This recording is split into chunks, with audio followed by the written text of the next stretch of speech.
Esto es 13%. Y esto es un río.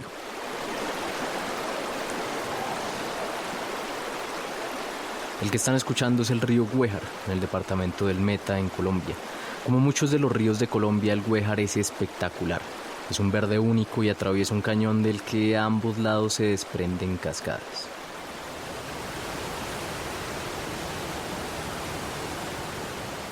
Si ustedes sienten lo mismo que nosotros por las cascadas, podrán imaginarse la emoción que se siente descender en una balsa por este río en medio de un cañón en medio de la selva.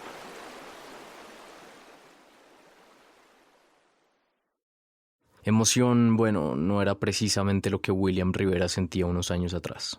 En su debut oficial como guía de rafting por este mismo cañón, William solo sentía nervios. Y es que no solo era la primera vez que William guiaba a un grupo de turistas en una balsa, sino que en esa balsa que acababa de comprar había depositado todas sus esperanzas de un mejor futuro.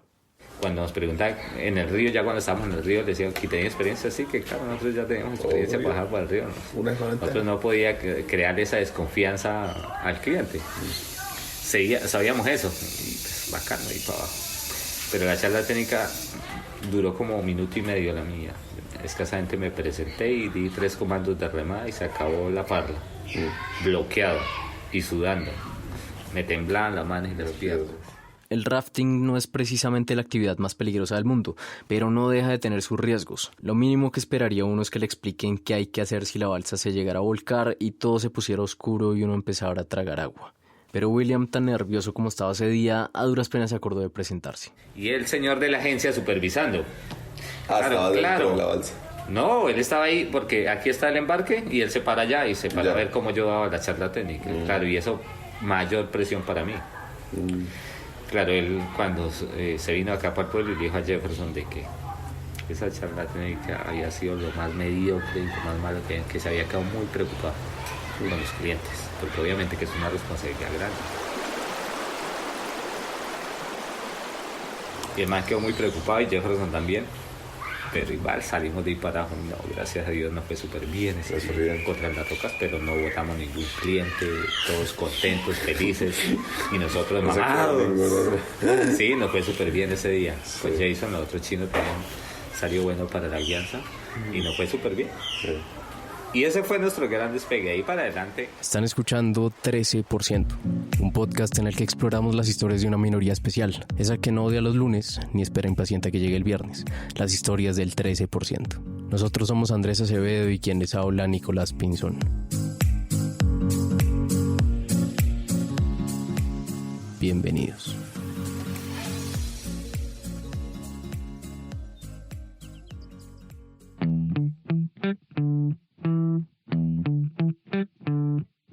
El primer día de William Rivera como guía de rafting marcó también un punto de inflexión para su empresa de turismo. La historia de cómo surgió ese emprendimiento se las contaremos, pero al final del episodio. Y lo dejamos para el final, no para echar mano del arte de la intriga, sino porque es importante que entiendan lo increíble. O bueno, no lo increíble, lo improbable que es que William Rivera y su socio Jefferson hoy en día tengan una empresa.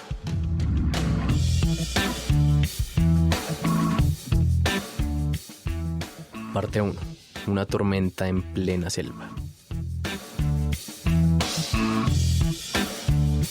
Bueno, me acuerdo, yo vivía en un resguardo, era también un resguardo de Honduras, en el departamento del Cauca. Eso pertenece al municipio de Morales, Cauca. Desde muy chino allá fue donde estudié la primaria, hice mi primaria. Y me fue muy bien la primaria, inclusive digamos, en el tema de las calificaciones, la profesora me daba un excelente puntaje y me hacía muchas recomendaciones, pues por lo menos a mi familia, de que por favor me pusieran a estudiar, de que era un chico inteligente. La historia de William rápidamente se sumó a la de tantos colombianos cuya historia desafortunadamente se conjuga con la palabra desafortunadamente. Desafortunadamente en ese entonces las condiciones económicas fueron muy difíciles, el Cauca muy difícil. Mi padre y mi madre no tenían cómo garantizarnos el estudio, además de que éramos 8 hermanos, no nos pudieron garantizar, digamos, que acceder a esa educación secundaria. Si las condiciones iniciales eran adversas, cuando la guerrilla asesinó a sus abuelos, la historia de William se complicó aún más. Me dicen que yo tenía más o menos 4 o 5 añitos en ese entonces. Y fue algo muy extraño porque me cuenta ella que fue en medio de una tempestad cuando los asesinaron a ellos. Teníamos una casa, ellos vivían en una casa de segundo piso. Sí. Todas las casas dadas son construidas en madera. En segundo piso, y él estaba terminando de construir el segundo. Ya vivían ahí, pero el segundo piso todavía le faltaba encerrar con madera. Y estaba que llovía muy fuerte y relampagueaba, había una tormenta.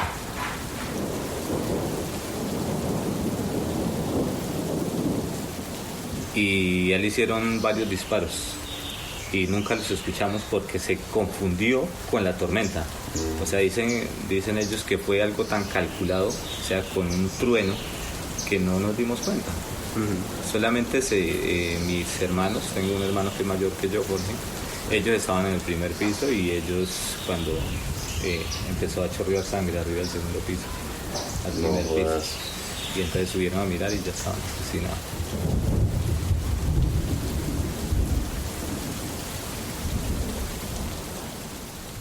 El asesinato de sus abuelos fue trágico y doloroso, pero ni William, ni sus hermanos, ni sus padres tuvieron oportunidad de llorarlos. Y es que el rumor de que la guerrilla ahora iba por ellos llevó a su mamá a tomar una decisión impactante: internarse en la selva. ¿Dónde habrán dormido en la selva? En el monte, las raíces, medio en las raíces de los árboles grandes. No, nada, o sea, nos internamos así como nos llevan ellos, sin nada. Yo medio me acuerdo, yo me alcanzo a acordar de que ellos nos... eso sí, nunca se me ha olvidado. Nos hicieron cruzar una cerca. Yo me acuerdo que ellos sí estaban muy afanados. Una cerca y nos botamos por un potrero hacia abajo. Es lo único que recuerdo de ese día. De resto yo no recuerdo absolutamente nada más de la selva, todo, porque dice que fue muy difícil, o sea, aguantar hambre, el frío, todo en la selva, la intemperie, que fue muy duro por 3 días. Con 8 hijos. Y con 8 hijos, además. Entonces fue muy difícil, eso digamos que cambió absolutamente todo, porque en ese entonces mis abuelos, ellos tenían, digamos que más o menos formita, no eran de plata, pero sí tenían formita, y pues eso desarticuló a toda la familia, porque unos se fueron para el Valle, otros se fueron para el Putumayo, un tío se fue a trabajar hacia otros lugares. Tengo una tía que aún todavía vive en Cali, desde ese entonces todavía vive en Cali, trabaja en Cali. Entonces eso desintegró totalmente la familia nuestra. Y eso hizo de que se tomaran muy malas decisiones. Mi papá tenía unas fincas y tomaron malas decisiones, es decir, que nosotros quedamos prácticamente en la calle, sin nada. Con la ayuda de un tío se desplazaron a Jamundí, en el Valle del Cauca, otro departamento en Colombia.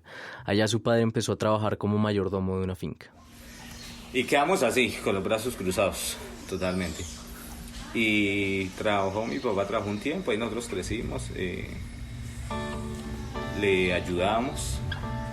Lo que hacíamos era coger café, ir a ayudar al mantenimiento de las cafeteras, limpiarlas, deshojar las plataneras. Mi papá administraba la finca, entonces ahí mismo también nos empleábamos. Y cuando no había empleo ahí, nos empleábamos en otras fincas, ahí aledañas.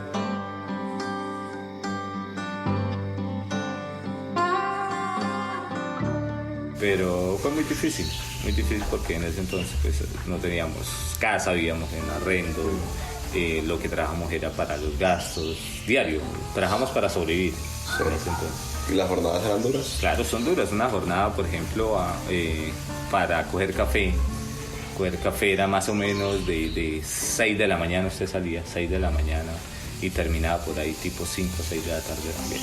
Llueva o truene, haga sol, como fuera, porque por allá el café se coge al contrato.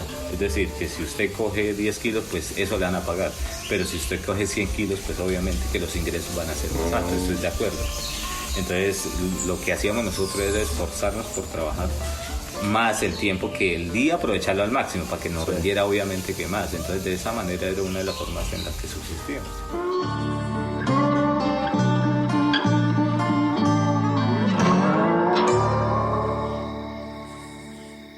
Parte 2. Un municipio llamado Mesetas.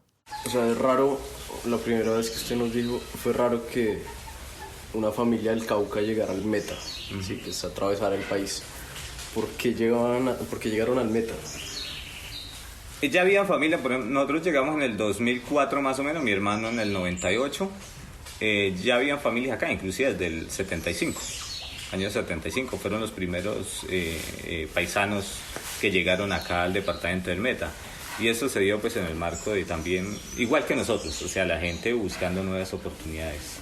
Y más que todo el tema de tierras productivas, buenas tierras, porque una de las actividades principales del indígena Nasa es la actividad productiva, agrícola. O sea, la gente se destaca por ser muy trabajadora y le gusta cultivar mucho, busca las buenas tierras que no estén tan contaminadas. Entonces, digamos, los primeros indígenas que vinieron acá fue porque se dieron cuenta de una u otra manera de que había muy buenas tierras para cultivar, para producir. Esos primeros exploradores luego trajeron a sus familias a vivir con ellos y regaron la voz de que atravesando el país, en el Meta, había trabajo y buenas tierras para cultivar. Información que llegó a oídos de uno de los hermanos de William, que en el año 98 fue a buscar suerte en un municipio llamado Mesetas. Años después, el resguardo indígena en el que vivía el hermano de William estaba buscando un docente para su escuela. Necesitaban a alguien que hablara el dialecto Nasa. Mi papá lo hablaba y en ese entonces pues estaban buscando un profesor que fortaleciera este tema también. Y precisamente mi hermano pues estaba por acá y llamaron con mi papá. Y él vino para acá. Él vino fue a ejercer como docente.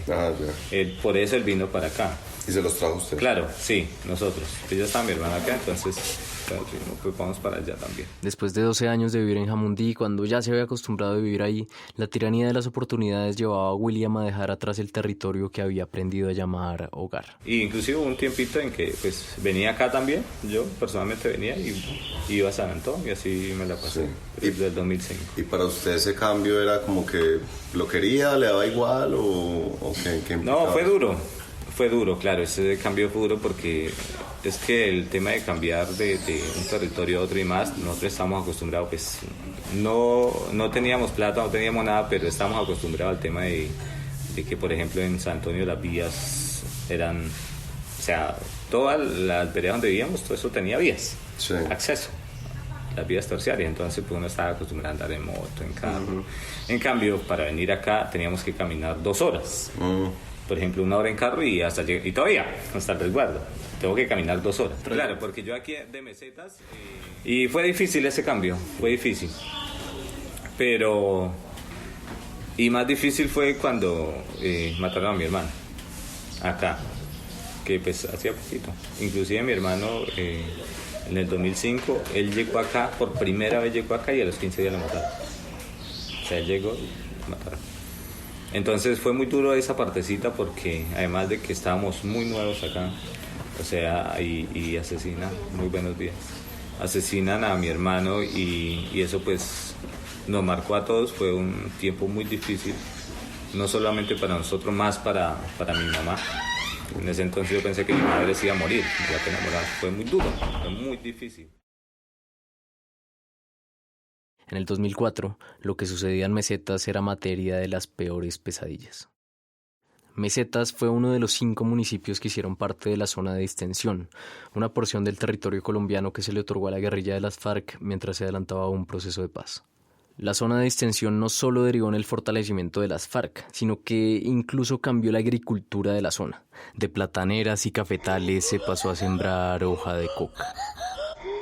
Y en ese entonces para sacar los productos pues era muy pesado también, muy duro.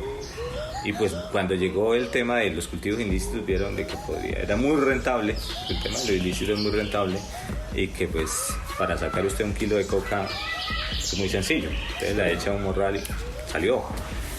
En cambio para sacar usted por ejemplo una carga de plátano, o sea, hay mucha diferencia. Entonces digamos que eso motivó a que la gente eligiera ese camino también.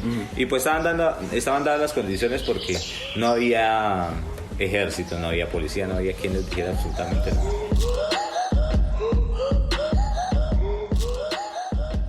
Los incentivos estaban dados para sembrar el producto ligero por el que pagaban buen dinero, en vez de sembrar un producto como el plátano, que luego habría que cargar en costales pesados y movilizar por trochas imposibles. Con la coca, la cocaína, empezaron a verse costaladas de plata en Mesetas y también caras desconocidas de quienes querían reclamar una parte del negocio.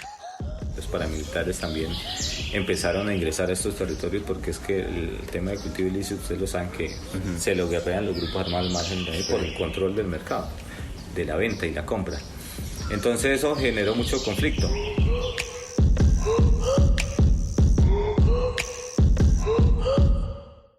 La llegada de los paramilitares a Mesetas creó una encrucijada imposible para sus habitantes.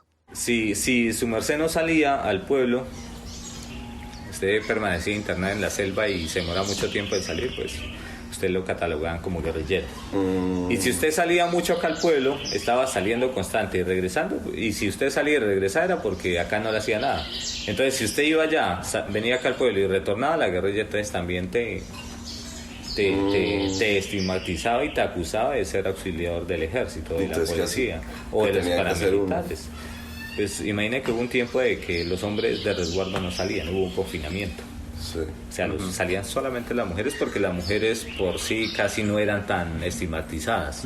Y digamos que no se veía como un peligro representativo también tampoco. Sí. Más que todo era a los hombres que se les hacía ese seguimiento. Entonces hubo un tiempo inclusive de que los hombres de resguardo no salían, y sé que más o menos un año que los hombres se quedaron quietos en el resguardo, y que las que salían eran las mujeres que salían a comprar lo que se necesitaba acá y hacer las vueltas que se requerían. Solamente las mujeres. Sí. Eran las que salían acá al pueblo. Entonces ya se imaginaron usted cómo era de fuerte la situación acá, de la estigmatización. Si pasaban mucho tiempo en el pueblo, los tildaban de paramilitares. Si pasaban mucho tiempo en la selva, los tildaban de guerrilleros. Y ojo, el problema no era que los catalogaran en un grupo o en el otro. El problema era lo que les hacían una vez los etiquetaban. Y él me decía que solo no había que salir al pueblo. O sea, si usted salía era porque salía con alguien que ya conociera más gente del pueblo. Que dado algún caso, si lo cogían los paramilitares, pues por lo menos usted ya tenía una referencia. Porque persona que entrara acá, empezaron a preguntar si alguien conocía a esa persona, y si nadie daba razón, desapareció. Entonces era muy duro.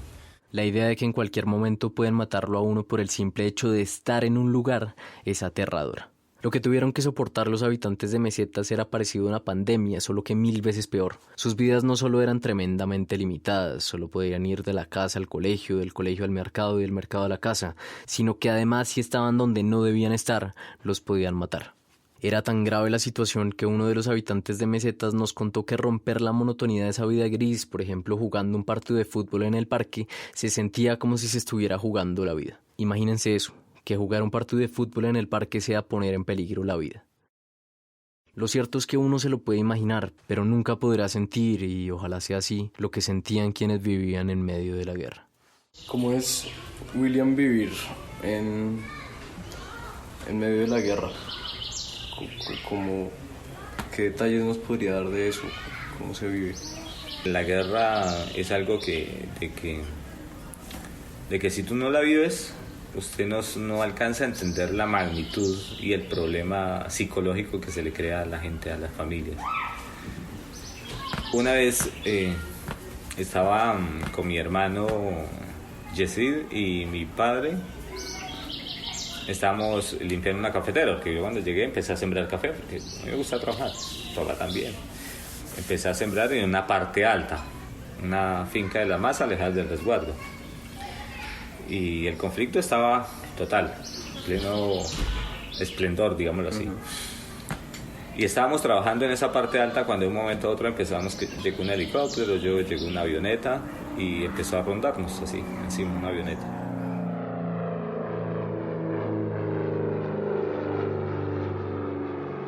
Y de un momento a otro se puso en dirección nuestra, total dirección, y empezó a ametrallarnos hacia acá. Estaba allá y nosotros veíamos que la avioneta venía y eso suena espantoso. El ruido de los disparos, y más nosotros que vivimos como en una hondonada, por eso se llama Ondas del Cable. Los disparos, el ruido de los disparos se centra por ese cañón y eso es espantoso. O sea, se siente el corazón le empieza a palpitar. Y los nervios, usted se le afloja todo el cuerpo cuando se ve. Y más, la avioneta paró de frente y se venía a nosotros y nosotros veíamos que la avioneta como salía candela.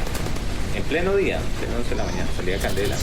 Y escuchamos los disparos que caían en el piano. Suena como esta mañana que ustedes dicen que la lluvia pega una del zinc. Así sonaban los disparos en los árboles, como un aguacero fuerte, fuerte. y eso se venía acercando hacia nosotros. Y nosotros veíamos que la avioneta venía en dirección hacia nosotros y nosotros, ¿sabe qué hicimos nosotros en ese entonces? Nos abrazamos los tres. Nos abrazamos y dijimos, pues, si es la hora de morir, hoy vamos a morir. Porque nosotros veníamos que toda la lluvia de balas aterrizaban y venían precisamente hacia nosotros. Nosotros se venía traqueando en el piso, venía hacia nosotros.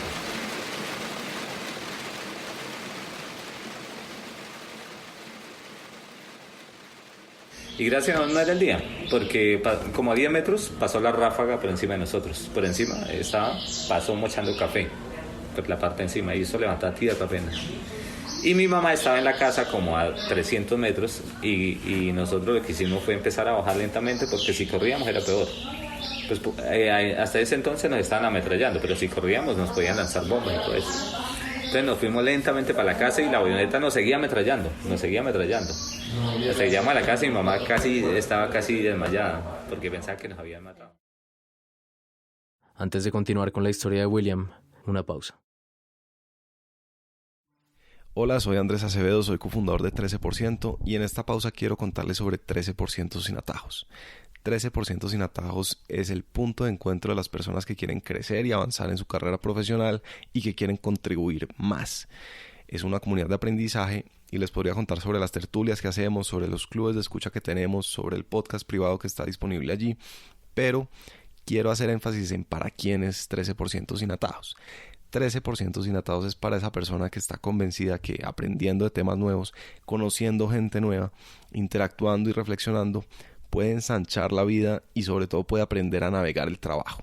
Así que si tú eres una de esas personas, pues no entendemos por qué todavía no estás en 13% sin atajos, te estamos esperando allá. De manera que te invitamos a que vayas a 13%.com/atajos, es 13% escrito todo en letras.com/atajos, o que nos escribas por WhatsApp, Instagram, por donde quieras y nosotros te mandamos el link de 13% sin atajos. Sigan con el episodio.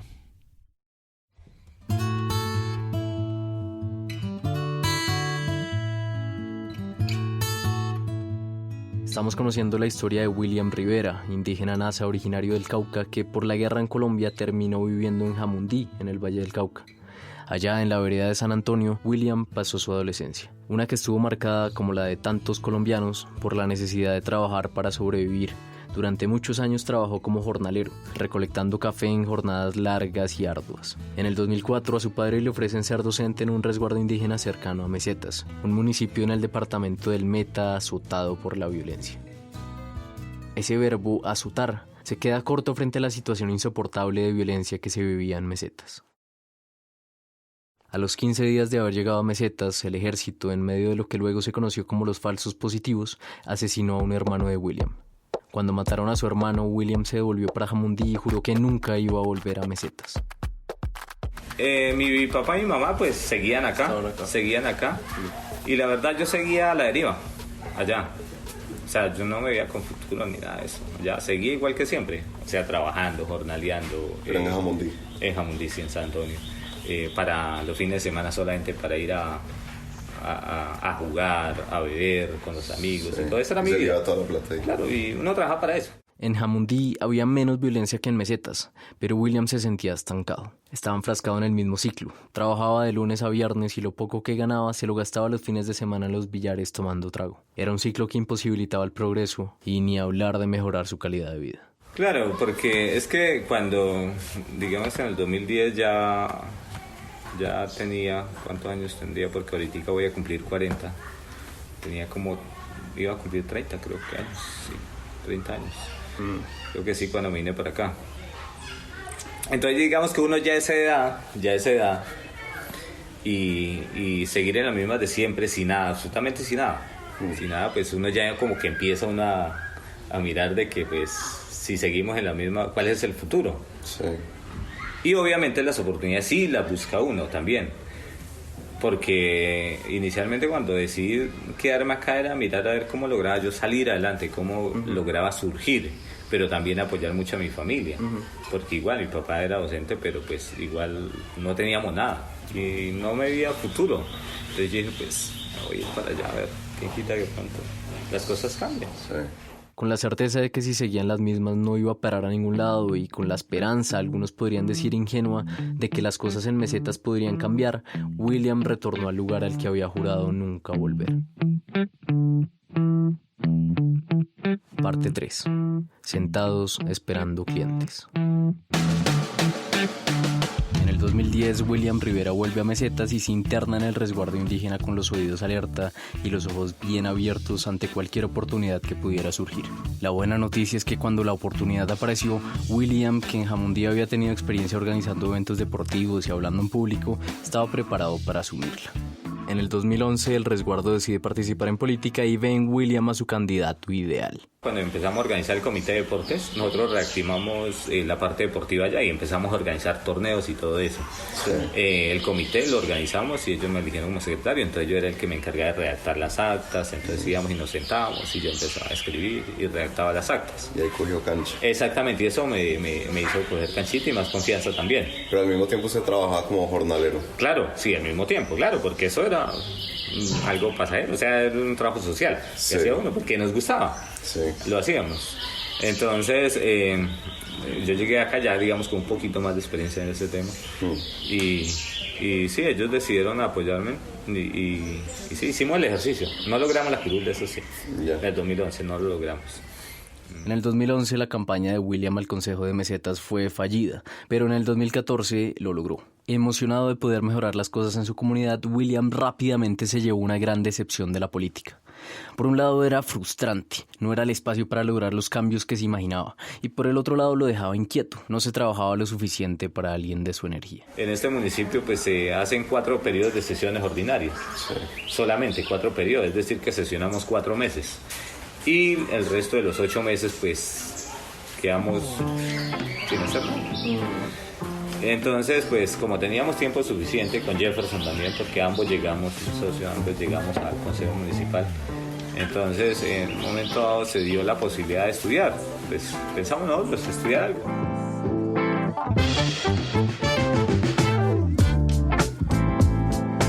Y en un momento otro el SENA abrió un curso, un tecnólogo en guianza turística. Y realmente nosotros decidimos estudiar eso porque era lo más económico que había para empezar. Sí. Porque es gratuito, o sea, el SENA era gratuito. Pues teníamos que ir solamente a San Juan de Arama y pues nosotros sacamos el tiempito y íbamos, dijimos, no, pues estudiamos. Igual el tema de las sesiones siempre nos pagan unos honorarios. Sí.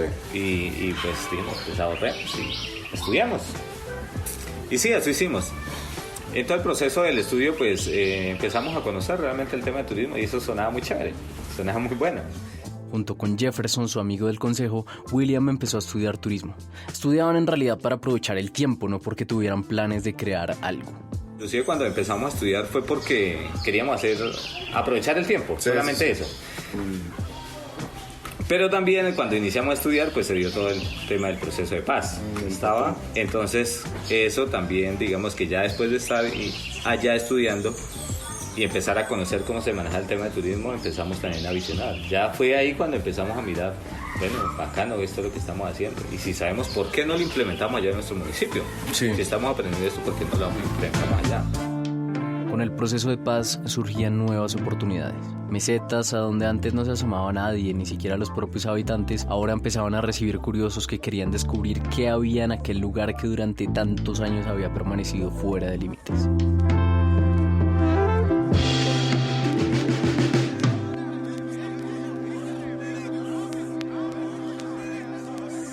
William y Jefferson, que conocían algunas cascadas alrededor de Mesetas, empezaron a sentir el potencial turístico del municipio.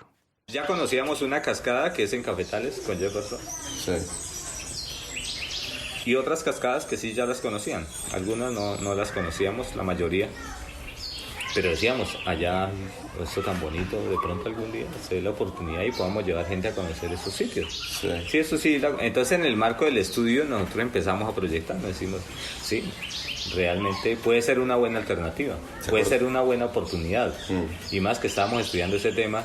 Y sí, efectivamente la tranquilidad y de ver de que la gente estaba empezando a retornar, porque veíamos de que la gente estaba empezando a llegar, o sea, y ver los carros en los que andan ustedes acá en Mesetas circulando, eso no se veía antes, nada.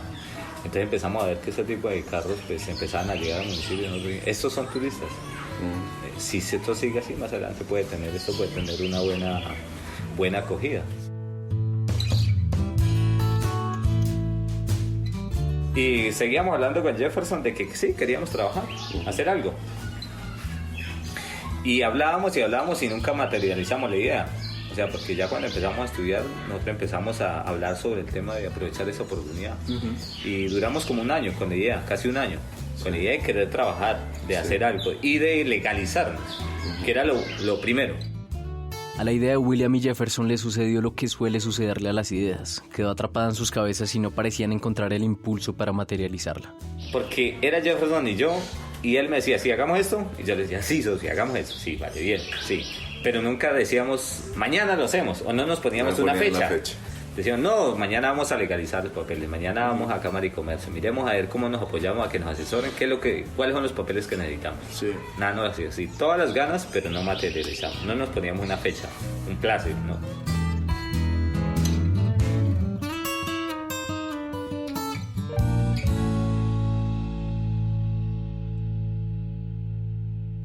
Finalmente un día se decidieron. Nos legalizamos y empezamos y nos sentamos a esperar a los clientes. A que llegaran. Ya estoy listo. ¿Dónde están? Y nadie llegaba. Y nosotros seguíamos esperando 3 meses, octubre, noviembre, diciembre. Sí. ¿Y no le hacían promoción? No, nada, no le hacíamos promoción. Claro, usted fue...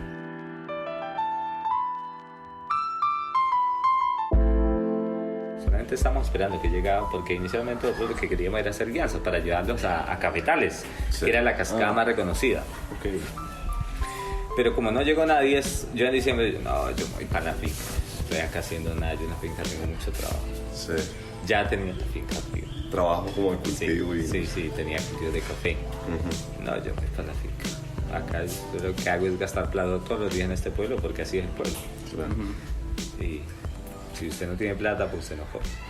Y en el campo, pues, uno cultiva y allá hay plátano, hay yuca, hay arracacha, se siembra frijol, se siembra maíz. O sea, si usted trabaja, usted tiene comida. Sí. Y ya lo poco que necesita, pues lo puede llevar de acá. Dije, yo me voy para la finca y efectivamente me fui en diciembre. Probablemente esto pasó, pero también es probable que sea un invento nuestro. Pero mientras William se dirigía en su moto hacia la finca, se cruzó con un carro en el que viajaba una pareja de pereiranos. Estaban yendo a Mesetas porque habían escuchado que había un río en el que de vez en cuando los locales se tiraban con neumáticos y atravesaban un cañón adornado con cascadas. Esta pareja de pereiranos llegó al pueblo y preguntaron si había alguien que hiciera tubing. Y Jefferson, que alguna vez había bajado por el río en neumático, se ofreció. Había solo 2 problemas. El primero es que nunca había guiado turistas. Y el segundo es que no tenía ni neumáticos, ni cascos, ni chalecos. El casco y el chaleco. Sí. Como mínimo. Y no tenía ninguno de los 2. Ninguno de los 3, ni siquiera el neumático. Es lo más difícil. Entonces Jefferson se dio a la tarea de conseguir esos equipos. El mismo día. Conseguir esos equipos, imagínate. 3 neumáticos viejos despinchados, lo hicieron despinchar. Solucionar el tema de los neumáticos. El tema de los cascos, los amigos ciclistas. Inclusive todavía tenemos los cascos porque al final se los compramos. Esos cascos de cicla, y todavía los tenemos en la oficina, los tenemos como recuerdo. Todavía los tenemos.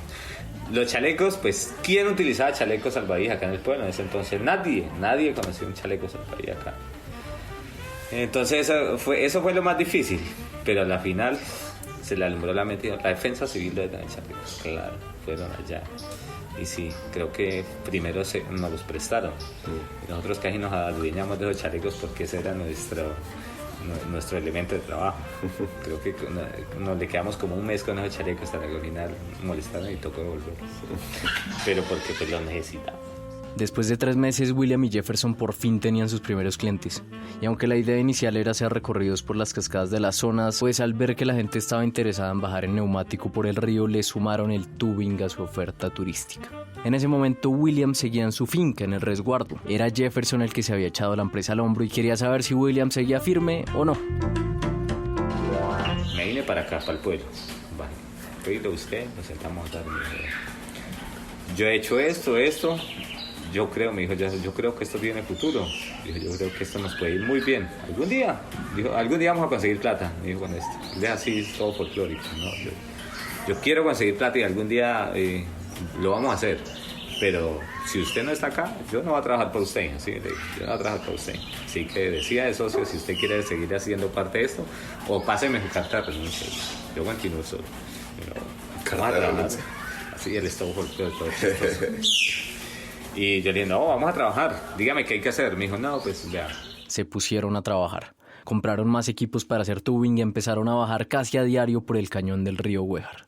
Pero entre más recorridos hacían, más se daban cuenta que hacer tubing tenía un gran problema. El tema de tubing pues era muy desgastante porque el recorrido que se hace en el cañón del Huejar son 17 kilómetros en tubing.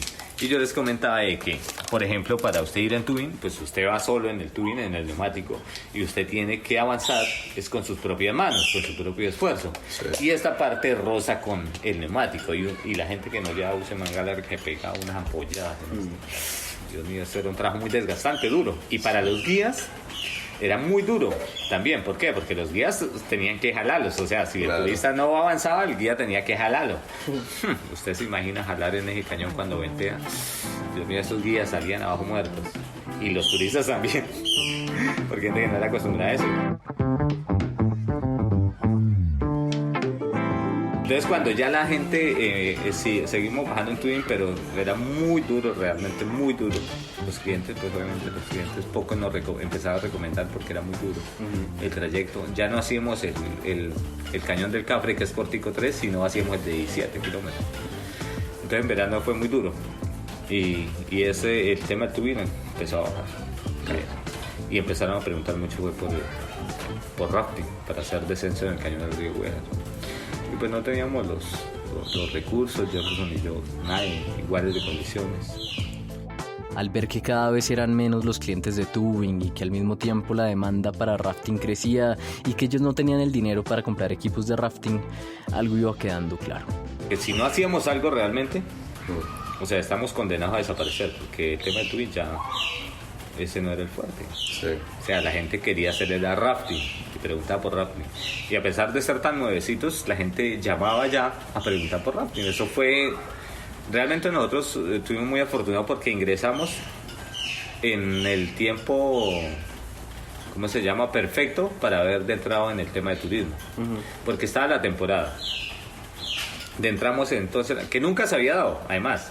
O sea, jamás había bajado tanta gente por ese cañón. Eso fue también dado el proceso de paz, generó esa confianza que la gente llegara. Sí se hacían descensos ya, pero eran esporádicamente, uno que otro descenso se hacía por las empresas que operaban el cañón. Uno que otro descenso. Entonces en ese entonces llegó mucha gente a hacer cañón del río Huejar. Parte 4. Yo no sé, pero creo.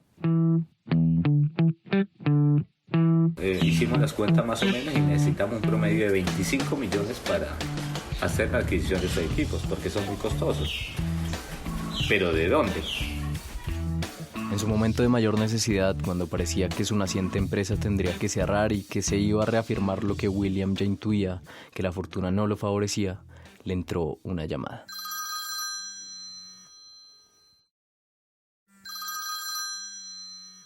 Era una abogada.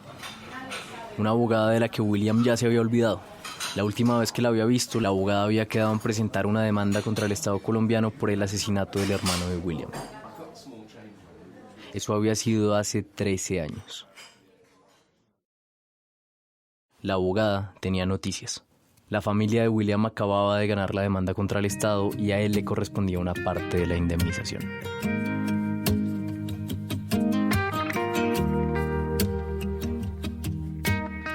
Con ese dinero, William podía cubrir la mitad de lo que necesitaban para los equipos de rafting y tenía confianza de que su padre, si se lo pedía, le podía prestar la otra mitad. Pero la decisión de invertir el dinero de la indemnización en esta aventura incierta no era tan clara. Y pues me da miedito, porque como le digo, yo nunca había tenido en la mano esa cantidad de plata, nunca yo la había tenido en mis manos, jamás. Y no contaba con eso tampoco, o sea, yo no lo contaba con esa plata que nos llegó. Entonces pues yo tenía también la desconfianza en invertir lo poco que yo tenía, que nunca había tenido y que lo tenía en ese momento, en algo de que yo no sabía si eso iba a ser rentable o no iba a ser rentable, o si íbamos a poder surgir o no. Entonces Jackson todavía se acuerda y yo le dije, socio, ¿usted cree que eso sí puede dar resultado? Yo le hice esa pregunta a Jefferson. Jefferson no me dijo ni sí ni no. Me acuerdo que él me dijo pues yo no sé, socio, yo creo, pero yo no le puedo asegurar que eso vaya a dar resultado. O sea, y usted es el que va a invertir la plata. Y me fui para la finca. Ese día me fui para la finca y le comenté a la mujer inicialmente me dijo que no lo hiciera. Ya teníamos la finca y estábamos trabajando en la finca y tenemos potreros. Entonces me dijo, ¿qué necesidad tiene arriesgar la plata que tiene? Con esa plata que tiene, comprémonos unas 10, 12 novillas y la casa, chévere. Más seguro. Sí, más seguro. Vamos a la finca. Me puso a pensar también, pero dije, bueno, sí, el ganado está bien, pero ¿qué tal de que eso dé resultado? Y por flojo de invertir, pues no logremos. ¿Quién quita que ese sea nuestro negocio, nuestra oportunidad única? No quiso ya tomar nada, yo tomé la decisión yo solito, entonces dije, pues, yo nunca la he tenido en mis manos. Y si la pierdo, pues hago de cuenta de que nunca me llegó. Y si nos va bien, pues ya veremos los resultados. Ella nunca quiso.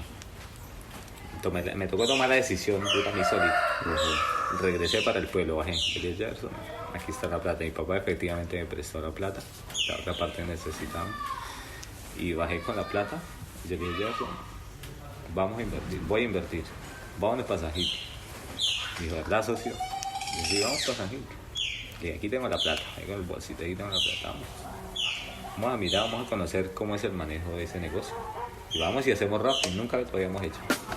Efectivamente nos fuimos.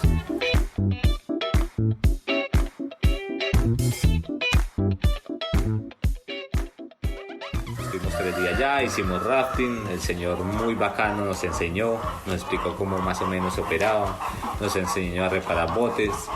Y no nos trajimos uno, sino que nos trajimos 2 botes de una vez, pero de segunda. Porque primero era muy costoso. Entonces nos dijo el señor, muchachos, si ustedes quieren trabajar, vea, estos 2 botes que están allá los estoy vendiendo, son de segunda.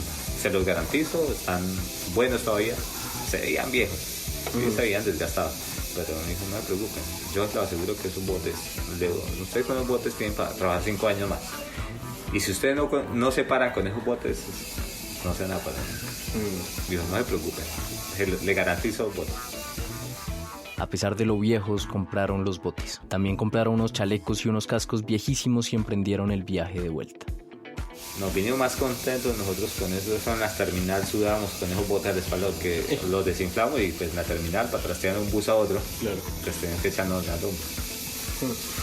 Ya se imaginan ustedes, nos ven una terminal con unos cosos al hombro. Pero veníamos felices, contentos.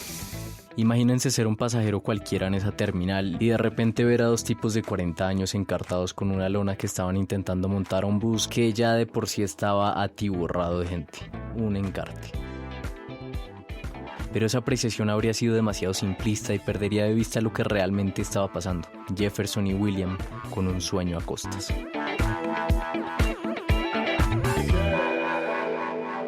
Lo más chistoso es que cuando veníamos en Bogotá, efectivamente con los botes llamaron a Jefferson y le dijeron de que querían, que si nosotros ofrecíamos rafting, que ellos querían separar un cupo para dentro de 15 días, 10 personas. Y Jefferson me preguntó, socio, ¿qué hacemos? Yo no quise. Dije, no, socio, pero ni siquiera hemos llegado a meseta en estos botes, no tenemos idea cómo manejar eso. Ni siquiera contemplamos el tema de quién iba a manejar los botes. Ni siquiera. Y yo le dije que no. Y mi hijo dijo no, pero si no aceptamos a esta gente, ¿cómo vamos a hacer para visibilizarnos de que nosotros sí vamos a empezar a operar rafting? Dijo, no tenemos que recibir. Y con ellos vamos a promocionar el servicio de rafting, ahora sí. Pues, usted quiere hágalo, pero a mí me parece que somos muy responsables y hacemos eso. Dijo, no, yo le voy a decir que sí. Y sí, efectivamente les dijo que sí, entre 15 días. Antes de llegar a Mesetas, William y Jefferson ya tenían 10 clientes, pero más importante que eso, tenían 15 días para convertirse en guías de rafting. Un amigo nos hizo una sola bajada por el río y nos explicó la parte teórica. Pero en rafting, como en todo, la teoría no basta. Lo que necesitaban era practicar y precisamente eso fue lo que le sugirió su amigo. Si ustedes quieren aprender, hagan los descensos, ¿sabes? Busquen gente para que sirvan de conejillos de indias y bajen por el río. Efectivamente, eso hicimos. Una semana estuvimos bajando eso, nosotros bajamos muertos de la Rosevera, cansados, asoleados porque está en un verano. Unos soles tan impresionantes y por ese río nosotros sudamos la gota, eso bajamos sin ganas de nada. Terminamos esa semana y nosotros no fuimos capaces de direccionar esa balsa. Eso manteníamos contra la roca, antes no reventamos esas balsas, porque eso uno las raspaba, eso cogíamos esa roca, uno cruza por un cañón. Y el cañón, si usted no sabe direccionar la balsa, el cañón el río te pega contra la pared de la peña. Sí. Y eso apenas roza, eso traquea apenas la balsa, así rozando por la peña. Nosotros decíamos, aquí ahora se revienta esa balsa. Y en los rápidos, el nivel del río, hay una parte que llega así, entonces el agua le hace coger impulso al bote. Sí. Y abajo te recibe la roca, la peña. No se llama manidora, entonces a toda hora nosotros lo rápido era contra la roca. Eso nos escapaba de botar de esa balsa, el golpe tan fuerte que chocaba la balsa, era tan fuerte que eso, mejor dicho, nos desacomodaba, eso sí, volábamos allá adelante, pero nos agarrábamos de joder para no dejarnos caer. Fue duro.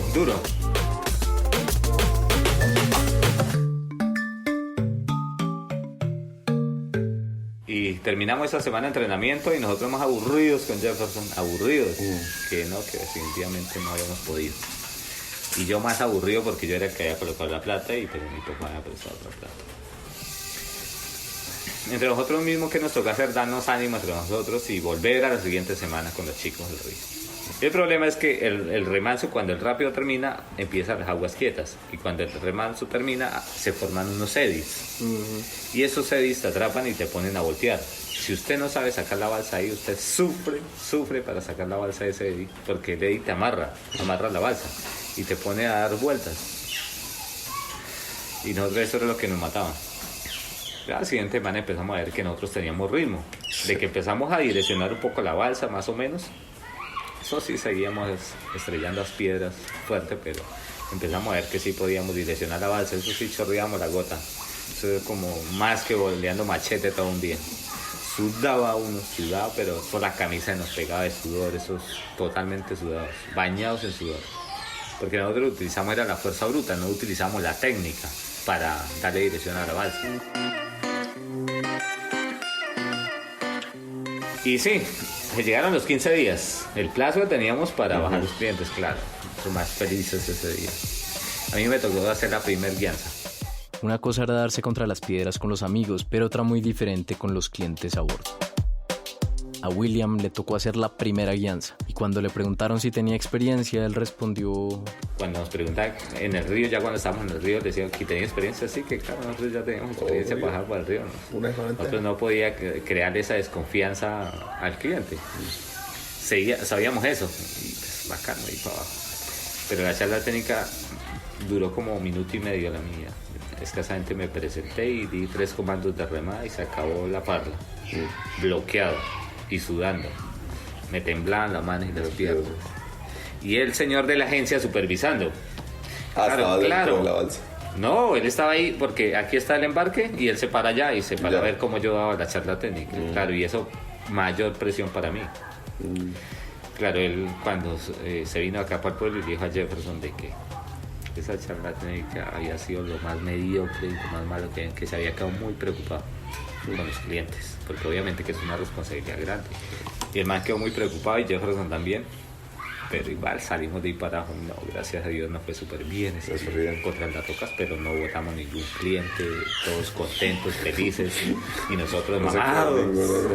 Sí, nos fue súper bien ese día. Pues Jason, el otro chino, también salió bueno para la guianza y nos fue súper bien.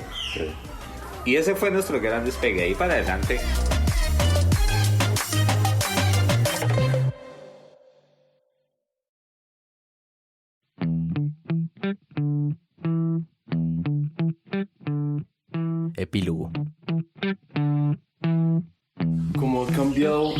la forma de vida del pueblo antes y después del acuerdo de paz? Yo digo que total, o sea, el cambio ha sido total. ¿Por qué? Porque antes que, por ejemplo, no teníamos la posibilidad de hacer lo que hacemos hoy y de trabajar tranquilo en este municipio. Antes, en Mesetas Meta, no había lugar para practicar el arte de lo posible. No se le podía decir que sí a 10 clientes de rafting. Y no porque uno no supiera de rafting, sino porque ningún cliente se iba a atrever a asomarse por allá. Y porque además si les decía que sí, probablemente algún grupo criminal le iba a molestar tanta proactividad y tanta falta de sumisión. En Mesetas, antes, y esto no podemos enfatizarlo lo suficiente, no había lugar para el arte de lo posible. Que usted no tiene la libertad de decidir. O sea, usted siempre está como amarrado a ciertas condiciones que se dan en ese territorio, que si usted quería hacer algo, pues tenía que pensarlo muy bien primero lo que iba a hacer. Hoy en día eso ha cambiado, porque hoy en día digamos que podemos hacer lo que queramos en nuestro territorio. Pero antes no se podía hacer. Entonces yo digo que la gente antes, todos vivíamos, era pendiente de primero qué se podía y qué no se podía hacer.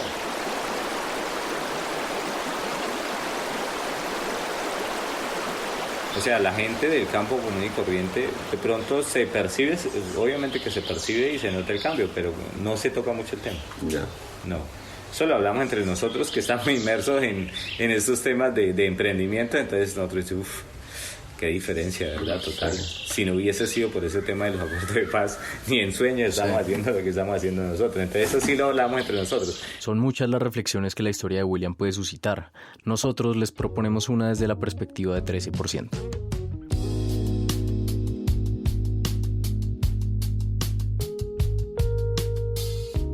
A veces, y este es el caso para muchas personas, las condiciones y el contexto dificultan la búsqueda de la satisfacción en el trabajo. A muchos, como a William, les tocaba jornalear, y aunque de ninguna manera pretendemos aquí demeritar la dignidad de esos oficios, en muchos casos la realidad es que se trata de un trabajo para sobrevivir. Uno que por excelente que se haga no quiere decir que uno va a ir progresando. Uno en el que ni el pago mejora ni hacerlo durante largo tiempo expande las posibilidades. Ya sea que esto pase por la violencia o la desigualdad, hay realidades y contextos que hacen imposible imaginar futuros posibles. Ahí, en esos casos injustos e incomprensibles, la tiranía del día a día es una imposición. Pero hay otros casos, que también son muchos, en los que la tiranía del día a día es una elección, una en la que es fácil caer. Y es que el problema del 13% no es que el 87% de la población odie lo que hace. No, ese no es el problema. El problema es que una gran franja de ese 87% opera en modo automático y no se da cuenta que su contexto le permite amplificar las posibilidades. Entonces, aquí les dejamos una idea tal vez ingenua. La satisfacción en gran parte depende de tener una sensación de progreso, de poder mirar por el retrovisor y ver lo incompetente que éramos antes, poder reírnos de nosotros incluso y así poder ver lo mucho que hemos avanzado. Ese lujo no se lo puede dar mucha gente y precisamente por eso debería ser casi una responsabilidad trabajar con vocación de futuro, de construir algo. Y eso no implica necesariamente crear una empresa y ser emprendedor. Se trata de amplificar las posibilidades. Algo que se logra cuando uno se da cuenta que el trabajo no es aquello que ocurre entre 8 y 5, sino que el trabajo puede ser, y ojalá así empiece a ser para muchos, esa gran posibilidad de practicar el arte de lo posible y en el proceso de amplificar las posibilidades.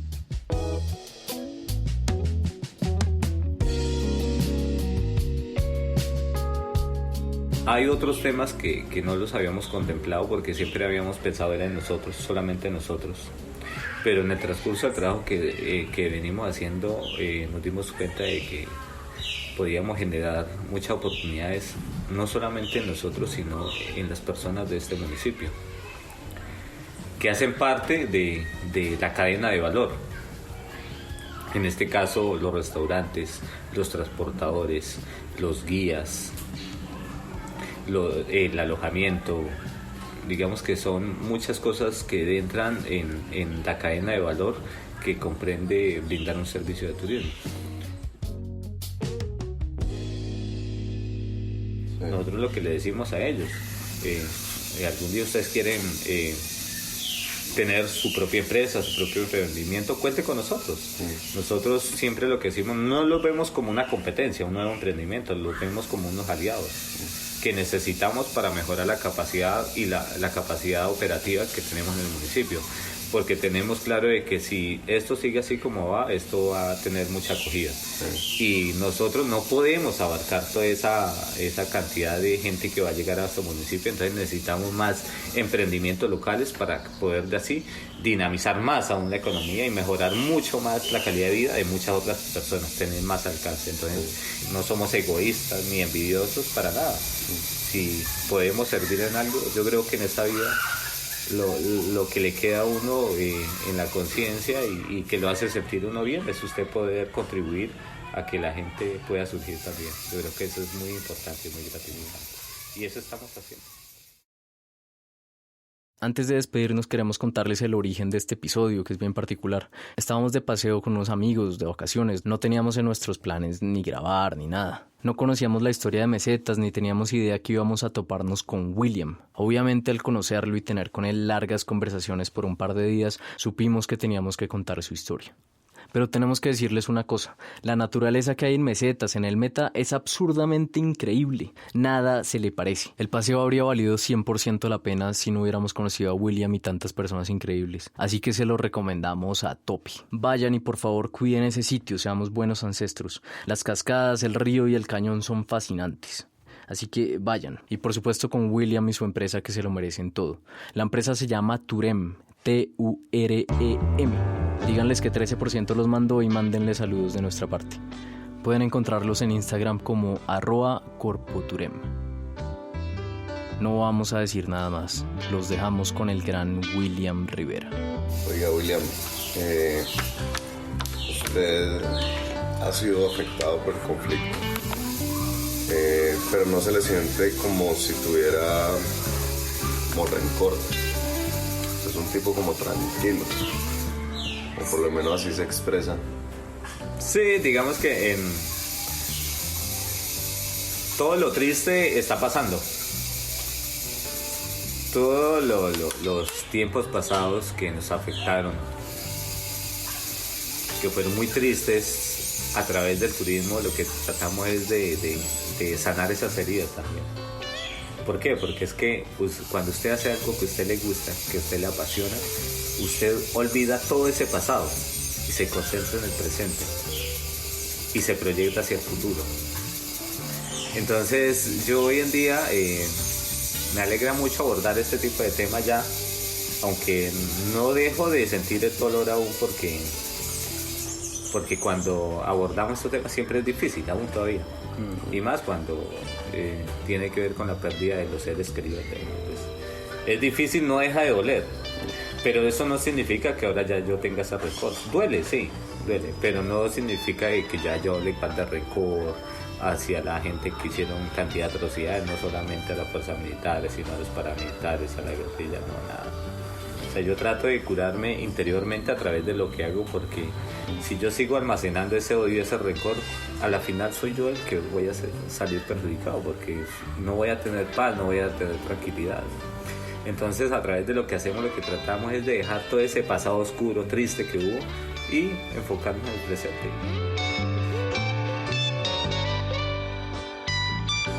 La monita, la última que está, la integramos a la empresa, la Ojitos Azules. Cuando se le dijo que queríamos que ella trabajara con nosotros, ella se emocionó mucho y dijo que para ella era un honor trabajar para nosotros. De esa manera lo expresó. Y eso lo motiva a usted más, a esforzarse más, por crecer más, porque así cuando usted crece más, pues más oportunidades va a tener de vincular a más gente y de generar esas oportunidades en esos chicos, en esos jóvenes. Entonces digamos que eso es gratificante y eso es lo que hago yo, dejar el pasado por medio de hoy en día lo que hacemos a través del turismo.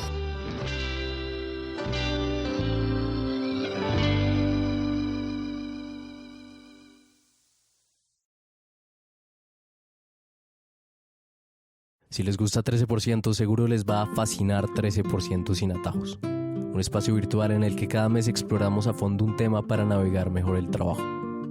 Para inscribirse a 13% sin atajos es muy fácil. Visiten 13%.com/atajos, escrito todo en palabras, o también pueden pedirnos el link de inscripción por WhatsApp o Instagram. She's a whistle on the wind, feather on the breeze, ripple in the streams. She's sunlight in the sea.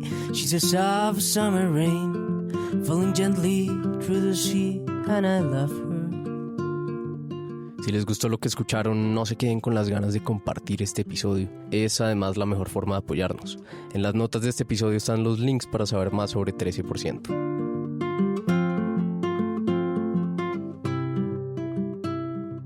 Este episodio de 13% fue producido por Andrés Acevedo y por mí, Nicolás Pinzón. She's cunning as a fox, clever as a crow, solid as a rock, she is stubborn as a stone. She's a hard-headed woman, and the best one that I know, and I love her, yeah, I love her.